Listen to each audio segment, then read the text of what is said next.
घर के मंदिर में प्रतिदिन जलने वाले दीपक की जो बाती पूजा पूरी होने के बाद बच जाती है, जिसे कई जगहों पर जलेरी भी कहा जाता है, आखिर उस पवित्र अवशेष का हमें क्या करना चाहिए?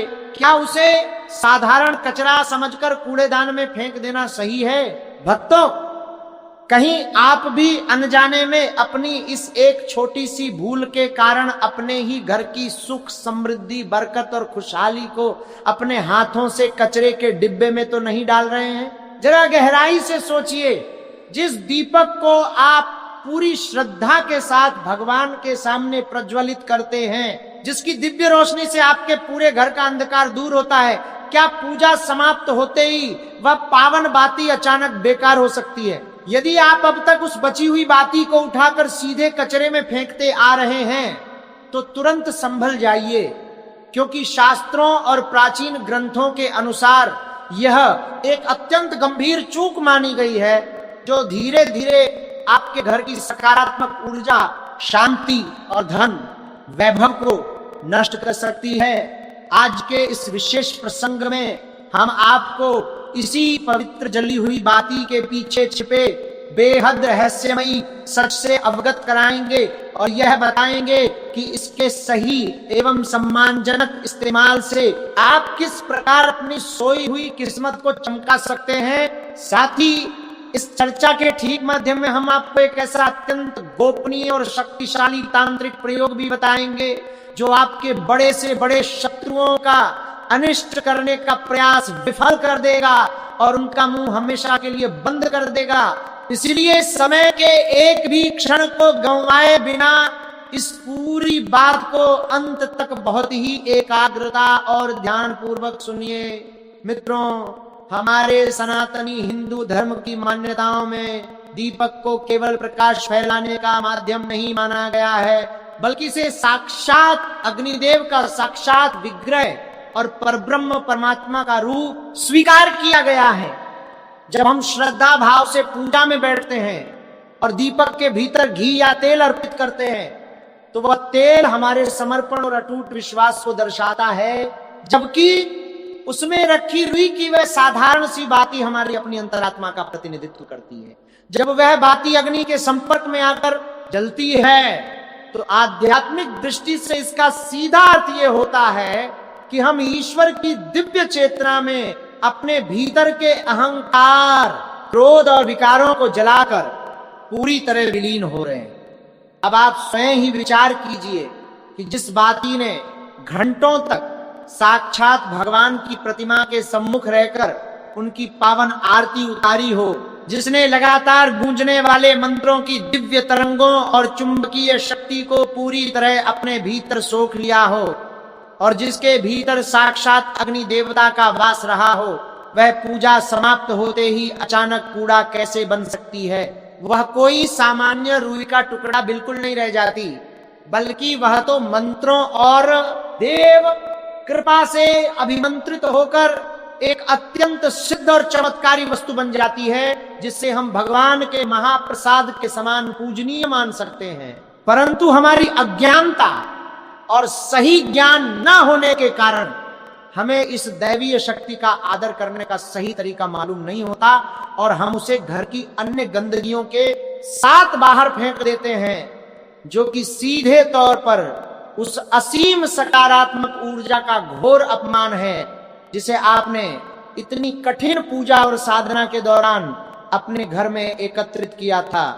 हमारे प्राचीन ऋषि, मुनि, बुजुर्ग और संत महात्मा हमेशा से यह सीख देते आए हैं कि किसी भी धार्मिक अनुष्ठान या दैनिक पूजा का पूर्ण फल तभी प्राप्त होता है जब उसका समापन और उसके बाद की क्रियाएं बिल्कुल शास्त्र सम्मत और सही तरीके से संपन्न की जाएं। इसे एक सीधे उदाहरण से समझिए कि यदि आपने बहुत ही परिश्रम और चाव से अत्यंत स्वादिष्ट और उत्तम भोजन तैयार किया, लेकिन अंतिम समय में जब उसे परोसने की बारी आई तो वह अचानक जमीन पर गिरकर दूषित हो गया, तो क्या उस भोजन की पवित्रता और स्वाद का कोई मोल रह जाएगा? ठीक इसी प्रकार आपने बहुत ही पवित्र मन से पूजा अर्चना की, दीपक प्रज्वलित किया, कपूर से आरती भी उतारी, लेकिन अंत में उस दीपक की अति पवित्र भस्म यानी राख या बची हुई बाती को किसी गंदे स्थान अथवा कचरे में फेंक दिया, तो मान लीजिए कि आपने अपने ही हाथों अपनी पूरी पूजा के शुभ प्रभाव और पुण्य को खंडित कर दिया। अब सबसे बड़ा और महत्वपूर्ण सवाल यह पैदा होता है कि आखिर उस परम पवित्र बाती का सही उपयोग क्या है? क्या उसे लंबे समय तक घर में कहीं संभाल कर इकट्ठा करके रखना चाहिए, या फिर उसे किसी पवित्र नदी या वृक्ष की जड़ में विसर्जित कर देना उचित होगा?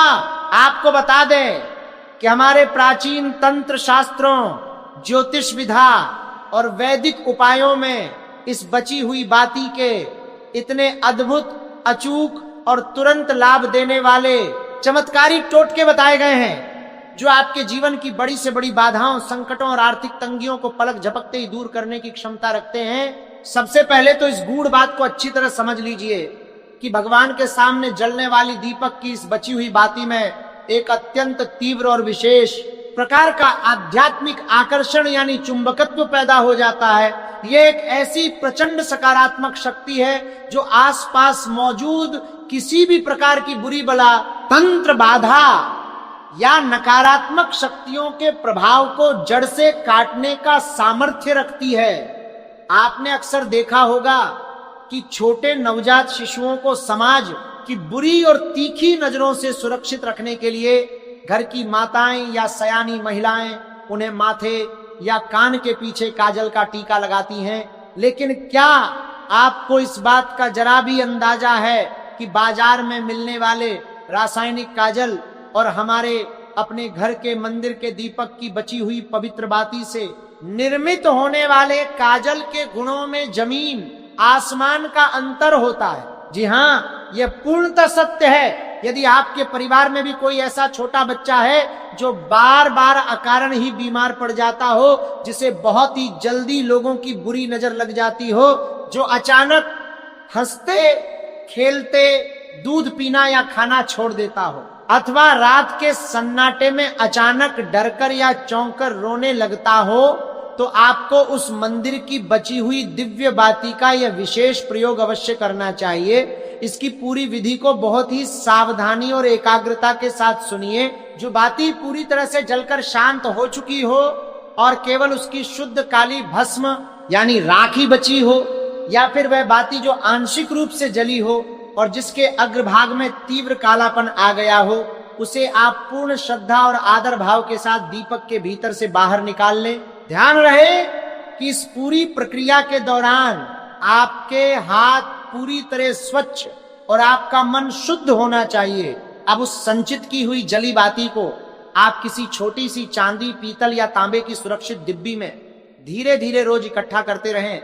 जब कुछ दिनों में आपके पास थोड़ी पर्याप्त मात्रा में यह बाती एकत्र हो जाए, तो उसमें गाय का थोड़ा सा शुद्ध देसी घी अच्छी तरह मिला लें। घी मिलते ही यह चमत्कारी मिश्रण अब कोई साधारण अंजन या सामान्य काजल नहीं रह जाता, बल्कि यह आपके बच्चे के लिए एक अभेद्य और शक्तिशाली दैवीय रक्षा कवच का रूप ले लेता है। इस पवित्र काजल का एक छोटा सा टीका यदि आप नियमित रूप से अपने बच्चे के कान के पिछले हिस्से पर या उसके पैर के तलवों में ठीक बीचों बीच लगा देते हैं, तो ब्रह्मांड की कोई भी बुरी शक्ति, कोई भी नकारात्मक हवा, टोक या डा आपके बच्चे का बाल भी बांका नहीं कर पाएगी और उसे छू तक नहीं सकेगी, क्योंकि यह महाकाजल साक्षात उस दीपक की पावन अग्नि और देवताओं के आशीर्वाद की ऊर्जा से निर्मित हुआ है, जो भगवान के सामने जला था। इसीलिए इसमें ईश्वर का आशीर्वाद समाया होता है। और ये चमत्कारी उपाय केवल छोटे बच्चों के लिए ही नहीं, बल्कि घर के बड़े बुजुर्गों और नौजवानों के लिए भी उतना ही रामबाण और कारगर साबित होता है। अगर आपको ऐसा महसूस होता है कि आपके घर परिवार पर किसी ने कुछ गलत टोटका या तंत्र मंत्र कर दिया है, या फिर आप जब भी किसी विशेष कार्य के सिलसिले में घर से बाहर कदम निकालते हैं तो आपके बनते हुए काम भी ऐन वक्त पर बिल्कुल बिगड़ जाते हैं, तो आपको बस इतना करना है कि घर से प्रस्थान करने से पहले इसी पवित्र काजल का एक बहुत ही छोटा सा टीका जो सामने से किसी अन्य व्यक्ति को आसानी से दिखाई ना दे, अपने कान के पिछले हिस्से पर चुपके से लगा लीजिए। इस उपाय को करने के बाद आप स्वयं देखेंगे कि आपके जितने भी दबे छिपे शत्रु हैं वे आपके सामने अधिक समय तक टिक नहीं पाएंगे और आपके महीनों से रुके हुए तथा अटके हुए तमाम मांगलिक कार्य अपने आप बिना किसी बाधा के स्वतः ही बनने लगेंगे। यही असल और वास्तविक दैवीय शक्ति है उस जली हुई बाती की, जिसे आप अब तक एक साधारण कचरा समझकर बाहर फेंकने की भूल करने वाले थे। अब इसके बाद हम बात करते हैं उस परम गोपनीय और दुर्लभ रहस्य की, जिसके बारे में इस संसार में बहुत ही कम लोग जानते हैं। और ये विशेष तांत्रिक उपाय मुख्य रूप से केवल उन लोगों के लिए है जो लंबे समय से भयंकर धन की कमी और आर्थिक तंगियों से जूझ रहे हैं, या फिर जिनके सिर पर कर्ज और उधारी का भारी बोझ दिन प्रतिदिन बढ़ता ही जा रहा है। धन की अधिष्ठात्री देवी माता लक्ष्मी के सम्मुख नियमित रूप से जलाए गए दीपक की जो बची हुई बाती होती है, वह साक्षात तीव्र गति से धन को अपनी ओर आकर्षित करने वाली एक शक्तिशाली चुंबकीय शक्ति बन सकती है। लेकिन इस अद्भुत लाभ को प्राप्त करने के लिए आपको शास्त्रों में बताई गई एक विशेष और अनिवार्य धार्मिक प्रक्रिया का पूरी निष्ठा से पालन करना होगा। शुक्रवार के दिन, जो कि पूर्ण रूप से माता लक्ष्मी की आराधना का मुख्य दिन माना जाता है, आप जब संध्या काल के समय अपने घर के मंदिर में दीप प्रज्वलित करके पूजा करें तो ये विशेष कोशिश करें कि आप कमल गट्टे की माला से या फिर स्फटिक की पवित्र माला से माता लक्ष्मी के बीज मंत्रों का सच्चे मन से जाप करें। जब आपकी पूजा संपन्न हो जाए और वह दीपक पूरी तरह से शांत हो जाए, यानी स्वतः ही बुझ जाए, तो उस बची हुई बाती को इधर उधर फेंकने की बजाय उसे बहुत ही आदर के साथ एक साफ सुथरे लाल रंग के रेशमी कपड़े में सहेज कर रख लें। इसी प्रकार आपको लगातार 11 या फिर 21 शुक्रवार तक उन सभी बातियों को बिना भूले उस लाल कपड़े के भीतर धीरे धीरे इकट्ठा करते रहना है। और जिस दिन आपके शुक्रवार की ये निर्धारित संख्या पूरी हो जाए, उस दिन उस लाल कपड़े को चारों तरफ से समेटकर उसकी एक सुंदर सी पोटली बना लें और उसे ले जाकर अपनी तिजोरी, अलमारी या फिर जहां कहीं भी आप अपनी गाढ़ी कमाई के पैसे और जेवर रखते हैं वहां पूरे सम्मान के साथ रख दें। आप इस बात पर शायद पहली बार में विश्वास नहीं करेंगे, लेकिन ये एक प्राचीन टोटका इतना ज्यादा तीव्र और शक्तिशाली है कि ये आपके घर में आने वाले धन के तमाम रुके हुए रास्तों और प्रवाह को पूरी तरह से खोल देता है। ये पवित्र पोटली आपके धन रखने के स्थान पर मौजूद हर प्रकार की नकारात्मक ऊर्जा और वास्तु दोष को अपने भीतर पूरी तरह सोख लेती है और वहां एक अत्यंत पवित्र, शुद्ध और सकारात्मक वातावरण का निर्माण करती है, जिससे प्रसन्न होकर साक्षात माता लक्ष्मी आपके घर में स्थायी रूप से हमेशा के लिए निवास करने लगती हैं। लेकिन थोड़ा रुकिए, अभी इस रहस्यमयी कहानी का अंत यहीं पर नहीं हुआ है, क्योंकि बहुत से अनभिज्ञ लोग अक्सर ये भारी गलती कर बैठते हैं कि वे मंदिर की बची हुई उस बाती को उठाकर सीधे तुलसी माता के गमले की मिट्टी में डाल देते हैं, ये सोचकर कि चूंकि तुलसी का पौधा अत्यंत पवित्र है तो वहां इस बाती को डालना बिल्कुल सही और शुभ होगा। लेकिन हमारे सनातन शास्त्रों के सख्त नियमों के अनुसार ऐसा करना पूर्णतः वर्जित और निषेध माना गया है, क्योंकि तुलसी का पौधा बेहद संवेदनशील और दिव्य होता है। उसमें इस प्रकार की जली हुई कोई भी वस्तु, काली राख या फिर चिपचिपी तेल वाली चीजें निरंतर डालने से तुलसी की कोमल जड़ें पूरी तरह खराब हो सकती हैं और आपकी हरी भरी तुलसी समय से पहले ही सूख सकती है। और हम सभी जानते हैं कि घर के आंगन में लगी तुलसी का अचानक सूख जाना परिवार के लिए बहुत ही अशुभ और अमंगलकारी संकेत माना जाता है। इसलिए भविष्य में कभी भूलकर भी दीपक की बची हुई अधजली बाती या फिर धूप बत्ती की जलने वाली काली राख को तुलसी माता के गमले में कतई ना डालें। क्योंकि ऐसा करने से आपके घर में एक गंभीर प्रकार का देव दोष उत्पन्न होता है जो तरक्की को रोक देता है। तो फिर अब आपके मन में यह जिज्ञासा उत्पन्न हो रही होगी कि अगर हम इस बची हुई बाती से काजल नहीं बनाना चाहते हैं, या फिर हमारे पास पूजा घर में बहुत सारी पुरानी बातियां जमा हो गई हैं, तो आखिर शास्त्रों के अनुसार उनका सही और शुद्ध विसर्जन कैसे किया जाए। आपको बता दें कि इसका सबसे उत्तम और सात्विक तरीका होता है जल प्रवाह करना। यदि आपके निवास स्थान के आसपास कोई पवित्र नदी, स्वच्छ तालाब या फिर निरंतर बहता हुआ शुद्ध पानी मौजूद है, तो आप उन सभी बची हुई बातियों को एक जगह सम्मान पूर्वक इकट्ठा करके किसी साफ कागज में अच्छी तरह लपेट लें और उस बहते हुए जल की मुख्य धारा में उन्हें प्रवाहित कर दें। जल में प्रवाहित करते समय आप अपने मन ही मन अत्यंत श्रद्धा के साथ साक्षात अग्नि देव और वरुण जल देवता से ये करबद्ध प्रार्थना करें कि आपके घर परिवार के जितने भी दुख, दरिद्रता, बीमारियां और कष्ट हैं, वे सभी इस पवित्र बाती के साथ हमेशा के लिए बह जाएं।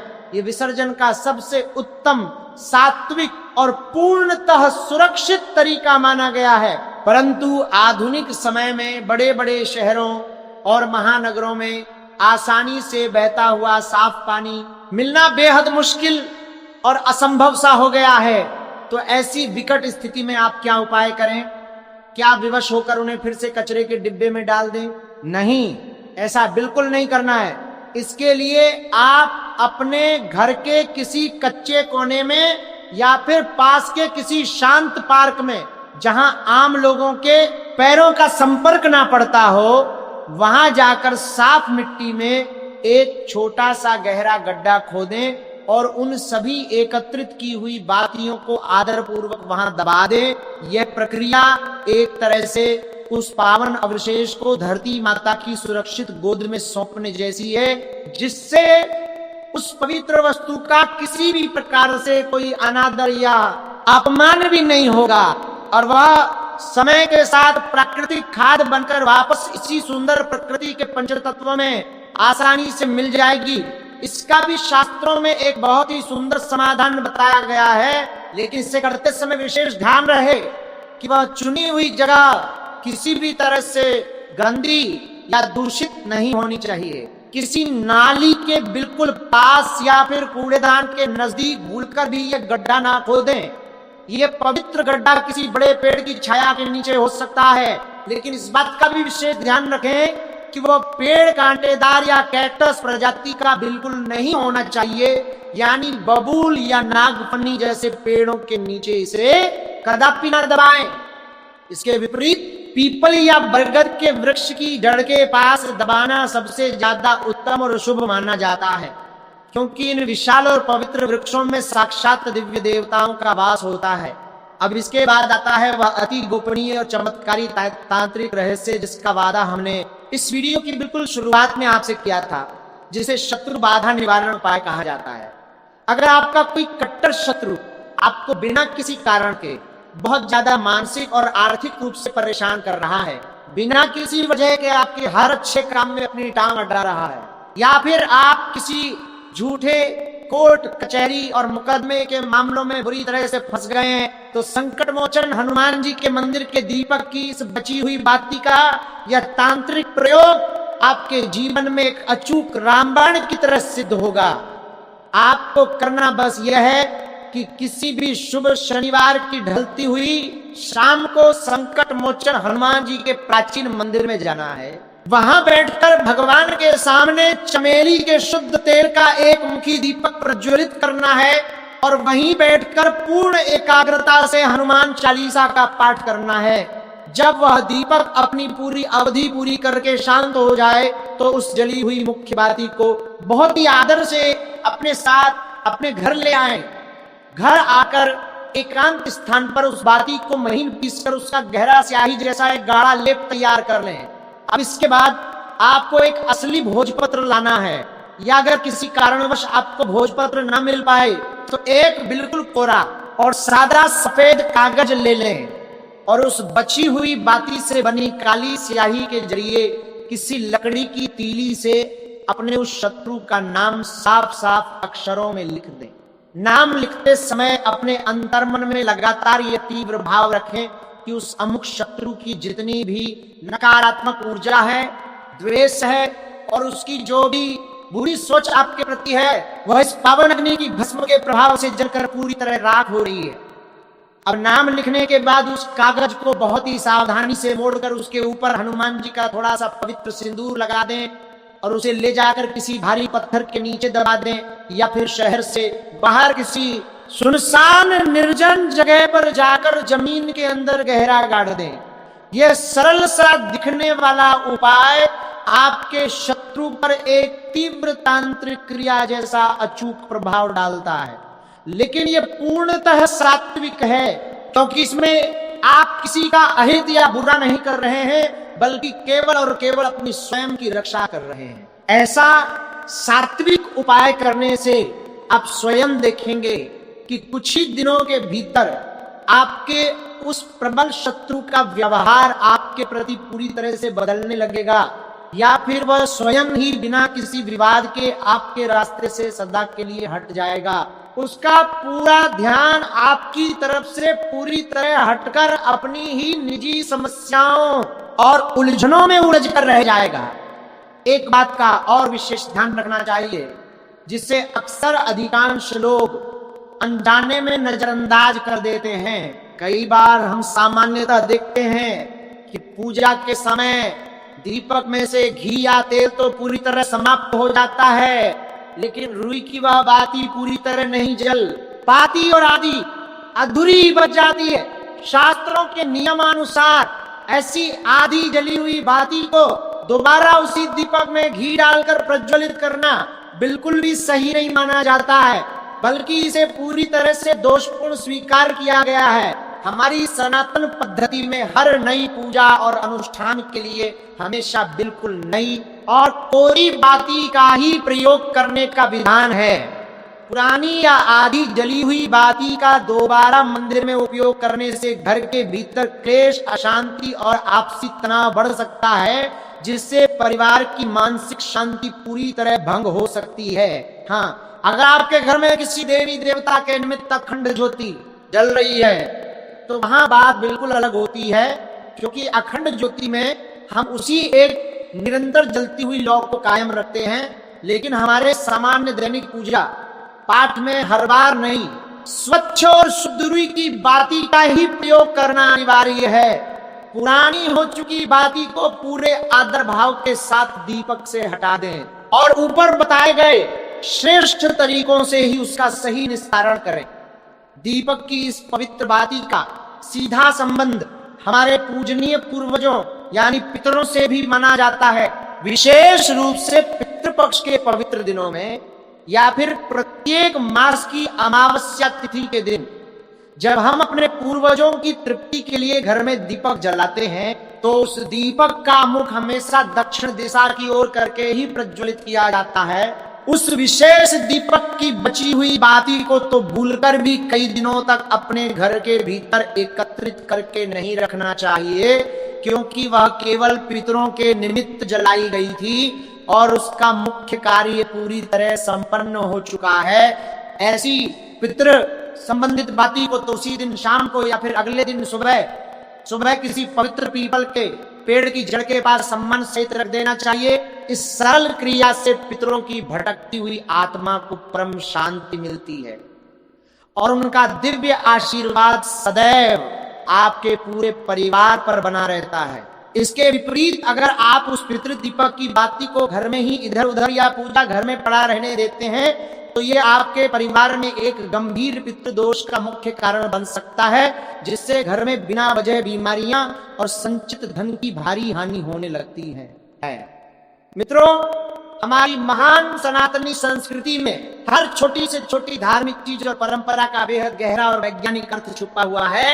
ये कोई अंधविश्वास या अंधी आस्था बिल्कुल नहीं है, बल्कि ये पूरी तरह से सकारात्मक ऊर्जा का एक अनूठा विज्ञान है, जिसे हमारे त्रिकालदर्शी ऋषि मुनियों ने आज से हजारों साल पहले ही भली भांति समझ लिया था। दीपक की जलती हुई लौ जब हमेशा ऊपर की ओर उठती है तो वह मानव जीवन को यही दिव्य संदेश देती है कि चाहे परिस्थितियां कितनी भी कठिन और विपरीत क्यों ना हो, हमें हमेशा अपने विचारों और कर्मों से ऊपर की ओर ही उठना है। और वह रूही की बाती जो स्वयं जलकर खुद के अस्तित्व को पूरी तरह मिटा देती है, वह हमें निस्वार्थ त्याग और परम बलिदान की भावना सिखाती है। इसलिए उस त्यागी हुई और देव कार्यों में समर्पित बाती का पूर्ण सम्मान करना हम सभी का परम कर्तव्य बन जाता है। जब आप अपने दैनिक जीवन में इन छोटे छोटे सूक्ष्म नियमों का ईमानदारी से पालन करना शुरू करते हैं तो आप साक्षात अनुभव करेंगे कि आपके पूरे घर का वातावरण और सकारात्मकता तेजी से बदलने लगी है। जिस घर के भीतर पूजा पाठ की पवित्र सामग्रियों का अनादर या अपमान होता है, वहां कभी भी माता लक्ष्मी की बरकत और सुख शांति नहीं टिकती। और जहां सृष्टि के हर छोटे कण और देव प्रसाद का आदर होता है, वहां स्वयं 33 करोड़ देवताओं का स्थायी वास होता है। एक और अत्यंत अद्भुत और चमत्कारी प्रयोग है जिससे आप इस बची हुई सूखी। प्रिय भक्तों, जिस घर में ये दीप जलता है वहां मैं स्वयं विराजती हूं। संध्या समय द्वार पर दीपक क्यों जलाया जाता है, इसके पीछे का रहस्य क्या है और ऐसा करने से किस फल की प्राप्ति होती है। नमस्कार, आप सभी का एक बार फिर से स्वागत है। प्रिय मित्रों, आप सभी ने संध्या समय देखा होगा कि अधिकांश घरों के द्वार पर दीपक प्रज्वलित होता रहता है। ये देखकर आपके मन में एक प्रश्न जरूर उठता होगा कि आखिर ऐसा क्यों किया जाता है और द्वार पर दीपक जलाने से किस फल की प्राप्ति होती है। तो चलिए मित्रों, आज मैं आपके इस प्रश्न का उत्तर एक अत्यंत ही सुंदर कथा के माध्यम से देने जा रहा हूं, जिसे योगेश्वर भगवान श्री कृष्ण ने मुनि श्रेष्ठ देवर्षि नारद जी को सुनाई थी। एक बार की बात है, द्वारका नगरी में संध्या का समय था। सूर्यदेव अपनी लालिमा बिखेरते हुए पश्चिम दिशा में अस्तांचल की ओर बढ़ रहे थे। चारों ओर आकाश में सुनहरी आभा छाई हुई थी। समुद्र की लहरें मंद मंद गुनगुना रही थीं और समस्त द्वारका नगरी में एक दिव्य शांति व्याप्त थी। उसी समय देवर्षि नारद जी नारायण का नाम जपते हुए द्वारका नगरी में पधारे। जैसे ही वे भगवान श्री कृष्ण के राजप्रसाद के समीप पहुंचे, उन्होंने देखा भगवान श्री कृष्ण के द्वार पर एक दीपक प्रज्वलित हो रहा था। उसकी लौ स्थिर, उज्जवल और मोहक थी। ऐसा प्रतीत हो रहा था मानो वो दीप केवल तेल और बाती से नहीं बल्कि श्रद्धा और भक्ति की ज्योति से जल रहा हो। नारद जी ने जब उस दीपक को द्वार पर जलते हुए देखा तो उनके मन में इस रहस्य को जानने की जिज्ञासा जाग उठी और वो भगवान श्री कृष्ण के समक्ष हाथ जोड़कर बोले, हे द्वारकाधीश, हे योगेश्वर, ये दीपक जो संध्या के समय आपके द्वार पर प्रज्वलित हो रहा है, इसका क्या रहस्य है? ये परंपरा क्यों निभाई जाती है? और जो भक्त संध्या के समय अपने द्वार पर दीप जलाता है उसे कौन सा पुण्य फल प्राप्त होता है? नारद जी द्वारा पूछने पर भगवान श्री कृष्ण मंद मुस्कान के साथ बोले, हे देवर्षि नारद, तुम्हारा यह प्रश्न अत्यंत उत्तम और लोक कल्याणकारी है। संध्या का दीप केवल प्रकाश नहीं है, यह अज्ञान के अंधकार को मिटाने वाली ब्रह्म ज्योति है। जो व्यक्ति श्रद्धा से संध्या दीप जलाता है वह न केवल अपने घर को आलोकित करता है बल्कि अपने कर्मों, विचारों और आत्मा को भी प्रकाशित करता है। हे मुनि श्रेष्ठ, इस संबंध में मैं तुम्हें एक पौराणिक कथा सुनाता हूं जो इस दीपक के दिव्य रहस्य को प्रकट करती है। हे देवर्षि, बहुत समय पहले की बात है, जब अयोध्या नगरी स्वर्णमय शोभा से आलोकित होती थी। उस पवित्र नगरी में धर्म, सत्य और मर्यादा का वास था।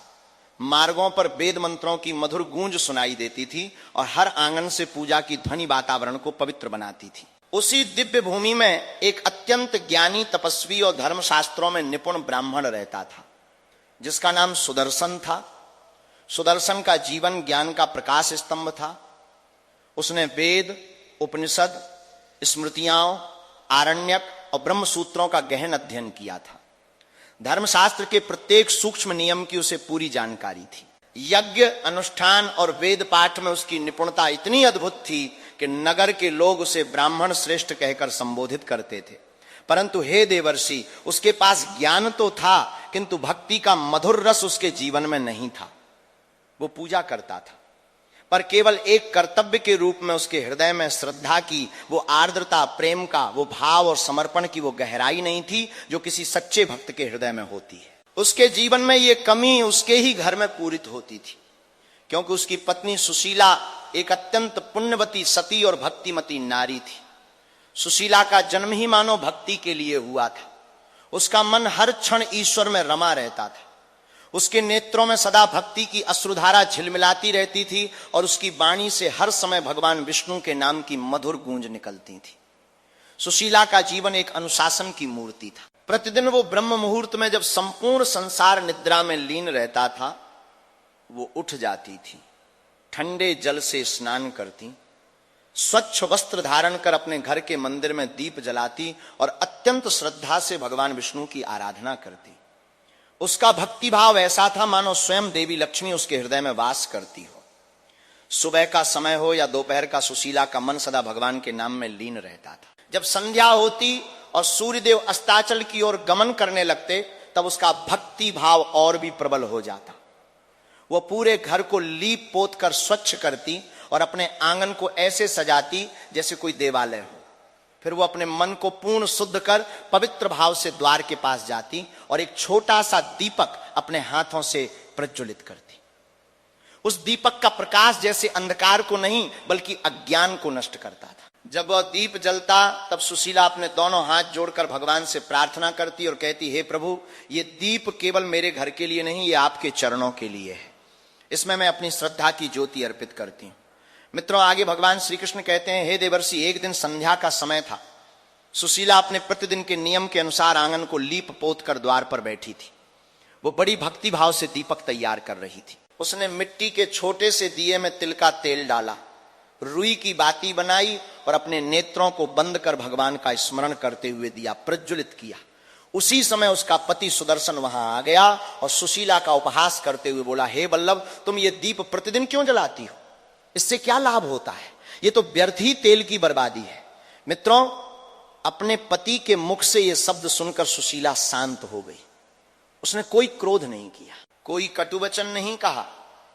वो धीरे से उठी और अपने पति के सम्मुख जाकर अत्यंत विनम्रता से बोली, हे स्वामी, ये दीप केवल तेल और बाती से नहीं जलता, ये मेरी श्रद्धा से जलता है। ये दीपक मेरे हृदय की भक्ति का प्रतीक है। इससे घर में देवी लक्ष्मी का आगमन होता है और धर्म का प्रकाश फैलता है।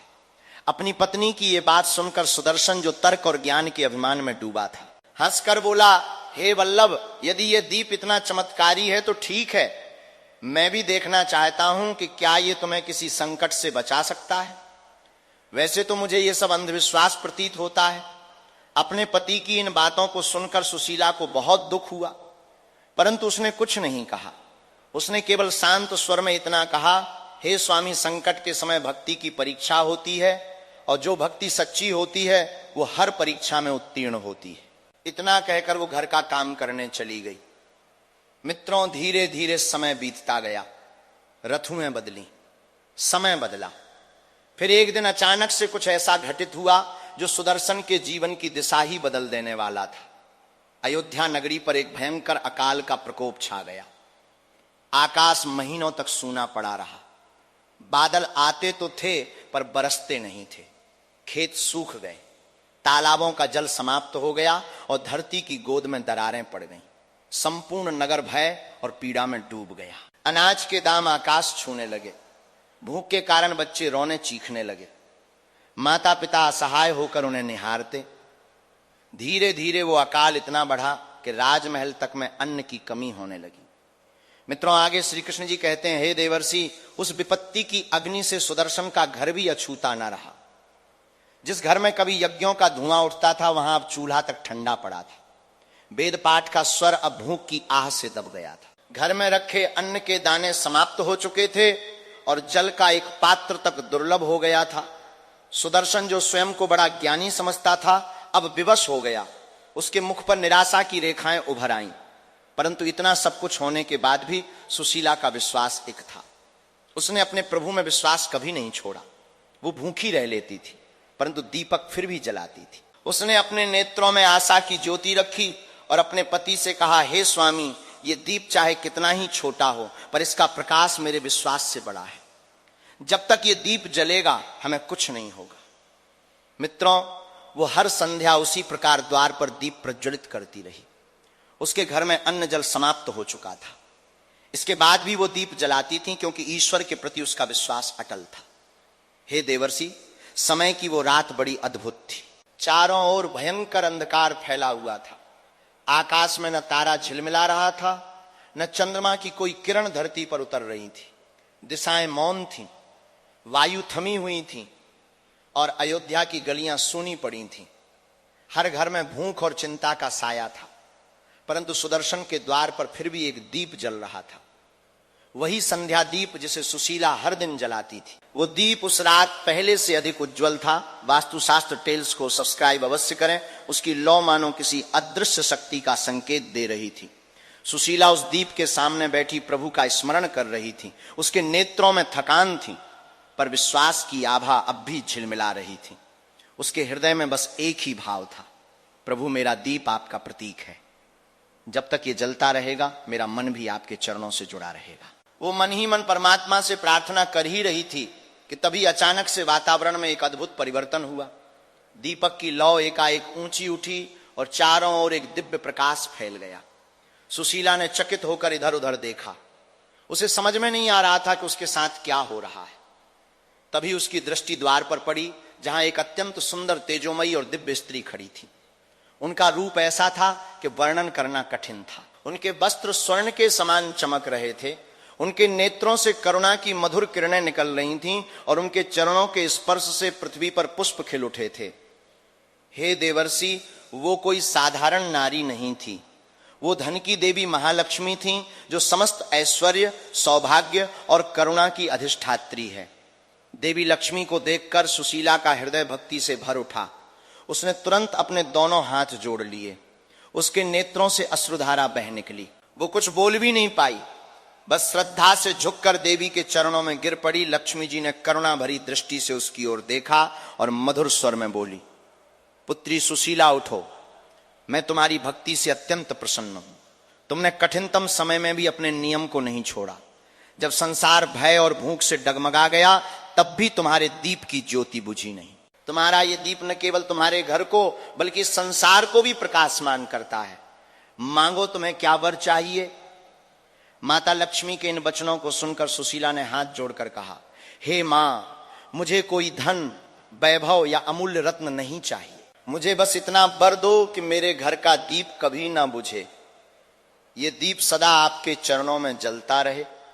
मेरे कुल में सदा धर्म, शांति और सुख का वास बना रहे और किसी भी युग में मेरे वंशज इस दीप की महिमा को भूले नहीं। सुशीला के निश्चल और कोमल स्वभाव को देखकर देवी लक्ष्मी मुस्कुराने लगी। उनके नेत्रों में मातृत्व का तेज और कृपा का सागर उमड़ आया। उन्होंने अपना वृद्ध हस्त सुशीला के मस्तक पर रखा और मधुर वाणी में कहा, तथास्तु पुत्री, तुम्हारे घर में सदा प्रकाश रहेगा।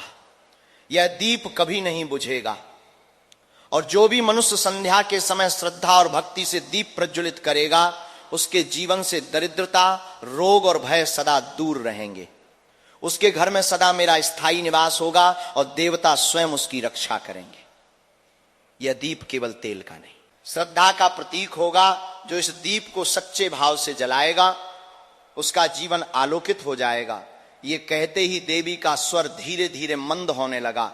उनके चारों ओर का प्रकाश और भी प्रखर हो गया और माता लक्ष्मी अदृश्य हो गई। अब वहां केवल दीपक की लौ जल रही थी, परंतु उस लौ में अब देवी लक्ष्मी का आशीर्वाद झिलमिला रहा था। सुशीला ने अश्रुपूरित आंखों से दीपक की ओर देखा और सिर झुकाकर प्रणाम किया। उसका हृदय शांति और आनंद से भर गया, क्योंकि उस क्षण उसे अनुभव हुआ कि भक्ति कभी व्यर्थ नहीं जाती और सच्ची श्रद्धा स्वयं ईश्वर को प्रकट कर देती है। मित्रों, आगे भगवान श्री कृष्ण नारद जी से कहते हैं, हे देवर्ष, वह संध्या तो सुशीला के लिए जैसे किसी चमत्कार की रात थी। अगले दिन भोर का अरुणोदय हुआ। सुदर्शन की निद्रा खुली और जब उसने नेत्र खोले तो जो दृश्य उसके सामने था उसे देखकर वह स्तब्ध रह गया। जहां कल तक उसके घर की कोठारें सुनी थीं, वहां अब अनाज से भरे बर्तन रखे थे। धान, गेहूं, चावल और फल सब्जियां सुव्यवस्थित रूप से रखी थीं। घर के आंगन में मधुर सुगंध फैली हुई थी, मानो वसंत स्वयं वहां उतर आया हो। वातावरण में ऐसी शांति और दिव्यता थी कि हृदय स्वयं ही श्रद्धा से भर उठे। सुदर्शन ने विस्मय से इधर उधर देखा। उसे कुछ समझ में नहीं आ रहा था। आखिर ये सब हुआ कैसे? वो तुरंत अपनी पत्नी के पास गया और उससे पूछने लगा, हे वल्लभ, ये सब कैसे हुआ? कल तक तो हमारे घर में एक दाना तक नहीं था और आज यहां इतना अन्न, इतनी समृद्ध, ये कैसे संभव हुआ? सुशीला के चेहरे पर शांत मुस्कान थी। उसने सहज स्वर में उत्तर दिया, स्वामी, ये किसी मनुष्य का कार्य नहीं, ये उस दीपक की कृपा है जिसे आप व्यर्थ समझते थे। वही दीप जो हर संध्या प्रभु के चरणों में अर्पित होता था। उसी की कृपा से मां लक्ष्मी स्वयं कल रात यहां पधारी थी और उन्होंने आशीर्वाद दिया कि इस घर का दीप कभी न बुझे, और उनके इस आशीर्वाद के कारण ये सब चमत्कार हुआ है। ये सुनते ही सुदर्शन के नेत्र नम हो गए। उसके भीतर पश्चाताप की अग्नि और भक्ति की लहर एक साथ उठी। वो भाव विह्वल होकर बोला, सच कहा तुमने सुशीले, मैं ज्ञान के अभिमान में अंधकार में जी रहा था और आज इस छोटे से दीप ने मुझे प्रकाश का सच्चा अर्थ सिखाया। मैंने शास्त्रों में बहुत कुछ पढ़ा, पर आज तुम्हारी भक्ति ने मुझे साक्षात धर्म का स्वरूप दिखा दिया। वो पत्नी के चरणों में झुक गया और प्रणाम करते हुए बोला, आज से मैं भी तुम्हारे साथ संध्या दीप जलाऊंगा। ये दीप अब केवल तुम्हारे ही नहीं बल्कि हम दोनों के जीवन का दीप बनेगा। मित्रों, उस दिन से सुदर्शन और सुशीला दोनों ने संध्या के समय द्वार पर दीप प्रज्वलित करने का नियम बना लिया। दिन बीतते गए और उनके जीवन में सुख, शांति और समृद्धि का प्रवाह लौट आया। उनका घर जहां कभी दुख की छाया थी, अब वहां भक्ति का प्रकाश फैल गया। धीरे धीरे ये चमत्कार नगर में फैल गया। पड़ोसी उससे पूछते, आखिर ये सब कैसे हुआ? तो सुशीला मुस्कुरा कर कहती, संध्या का दीप केवल घर नहीं, हृदय को भी आलोकित करता है। उसकी बातें सुनकर लोग प्रेरित होने लगे और देखते ही देखते अयोध्या की प्रत्येक गृहिणी ने यह संकल्प लिया कि वो भी प्रतिदिन संध्या के समय दीप प्रज्वलित करेगी। फिर एक दिन ऐसा आया कि समस्त अयोध्या में प्रत्येक घर के द्वार पर दीपक जलने लगे और उन्हें देखकर ऐसा प्रतीत हो रहा था मानो धरती पर असंख्य तारे उतर आए हों। हर द्वार पर प्रकाश था, हर हृदय में भक्ति। आकाश से देवता भी उस दृश्य को देखकर प्रसन्न हुए और लक्ष्मी जी ने स्वयं विष्णु लोक से मुस्कुराकर कहा, हे त्रिलोकनाथ, देखो एक सुशीला की भक्ति ने पूरे नगर को आलोकित कर दिया। मित्रों, आगे भगवान श्री कृष्ण कहते हैं, हे देवर्षि, तभी से ये परंपरा चली आ रही है कि जब संध्या का समय होता है और सूर्यदेव अस्ताचल की ओर बढ़ते हैं तो हर घर के द्वार पर एक छोटा सा दीप प्रज्वलित किया जाता है। वो दीप केवल प्रकाश का नहीं, श्रद्धा, समर्पण और भक्ति का प्रतीक होता है। हे ब्रह्मानंदन, ये दीप केवल आलोक नहीं देता, ये धर्म का दीप है।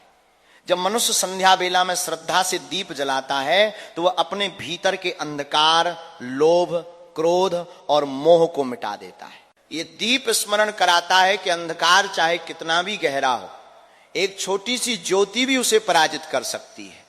जिस घर में दीप जलता है वहां देवी लक्ष्मी का निवास होता है, वहां दरिद्रता, रोग और भय प्रवेश नहीं कर सकते। जो दीपक श्रद्धा से द्वार पर जलाया जाता है वो सभी पापों का नाश करता है और नकारात्मक शक्ति घर में प्रवेश नहीं करती है। घर में सुख शांति बनी रहती है। कृष्ण जी के श्रीमुख से इस कथा को सुनकर देवर्षि नारद जी ने भाव विभोर होकर कहा, हे प्रभु, आपके श्रीमुख से ये कथा सुनकर मैं धन्य हो गया। प्रभु, ये दीप तो केवल प्रकाश नहीं, ये भक्ति का स्वरूप है। अब समझ आया कि संध्या दीप का इतना महत्व क्यों है। भगवान श्री कृष्ण ने मुस्कुराकर कहा, हे देवर्षि, दीपक केवल तेल और बाती से नहीं जलता, वो तो भक्त के हृदय की श्रद्धा से जलता है। जो दीप प्रेम से जलाया जाता है वही मनुष्य के लिए स्वर्ग का द्वार खोलता है। फिर देवर्षि नारद जी दूसरा प्रश्न पूछते हुए कहते हैं, हे प्रभु, क्या इस दीपक को जलाने के लिए कोई नियम भी है? और इसके साथ ही मैं ये जानना चाहता हूं कि किन स्त्रियों को इस दीपक को नहीं जलाना चाहिए। मित्रों, नारद जी के इस प्रश्न को सुनकर भगवान श्री कृष्ण एक रहस्यमयी मुस्कान के साथ बोले, हे देवर्षि, प्रत्येक दीपक को प्रज्वलित करने के उसके नियम होते हैं। उसी प्रकार इस दीप का भी नियम है। पहला नियम यह है कि जब ग्रहण का समय हो उस समय दिया नहीं जलाना चाहिए, और दूसरा, जब तेज आंधी या तूफान चल रहा हो तो नहीं जलाना चाहिए, क्योंकि ये अपशकुन माना जाता है। और तीसरा नियम यह है कि जब घर में कलह, अपवित्रता या मृत्यु शोक का समय हो तब नहीं जलाना चाहिए। दीपक जलाते समय एक बात का विशेष ध्यान रखें, दीपक की लौ सदैव पूर्व या उत्तर दिशा की ओर होनी चाहिए। इससे धन और समृद्धि के योग बनते हैं। इसके साथ ही दीपक में जो बाती होती है उसका भी ध्यान रखें। एक बाती वाला दीपक मोक्ष की प्राप्ति के लिए होता है, 2 बाती वाला दीपक समृद्धि के लिए और 5 बाती वाला दीपक सर्वसिद्धि व आरोग्य के लिए होता है। आगे भगवान श्री कृष्ण कहते हैं, हे देवर्षि, ये सब कर्म भाव और शुद्धता पर निर्भर करता है। दीपक केवल घी बत्ती का नहीं होता, वो तो मन की पवित्रता का प्रतीक है। इस दीपक को कुछ अवस्थाओं में स्त्रियों को नहीं जलाना चाहिए। जब किसी के घर में मृत्यु या जन्म हुआ हो तब अपवित्रता का काल माना जाता है। उस समय किसी भी प्रकार का धार्मिक कर्म, पूजन या दीपदान वर्जित होता है, क्योंकि उस काल में घर की ऊर्जा असंतुलित होती है और देवग उस स्थान से दूर रहते हैं। दूसरा है रथु काल। ये काल स्त्री के शरीर की स्वाभाविक शुद्धि का समय होता है। इस अवधि में स्त्री को विश्राम और स्थिरता दी जाती है ताकि उसका शरीर और मन दोनों संतुलित रहे। इसलिए धर्म में कहा गया है कि इस अवस्था में पूजा, व्रत या दीपदान नहीं करना चाहिए। जब शरीर की ऊर्जा पुनः शुद्ध हो जाती है तब वह पुनः इन कार्यों में सम्मिलित हो सकती है। तीसरा है क्रोध, अशांति या शोक की अवस्था। जब स्त्री इन अवस्थाओं में हो तो उसे दीपक नहीं जलाना चाहिए, क्योंकि दीपक तभी प्रभावी होता है जब मन शांत और भाव श्रद्धा से भरा हो। क्रोधित या दुखी मन से जलाया गया दीपक प्रकाश तो देता है पर आशीर्वाद नहीं लाता। आगे श्री कृष्ण जी कहते हैं, हे देवर्षि, इस प्रकार से आज का ये प्रसंग समाप्त हुआ। आज की ये जानकारी आपको अच्छी लगी हो तो चैनल वास्तु शास्त्र टेल्स को सब्सक्राइब अवश्य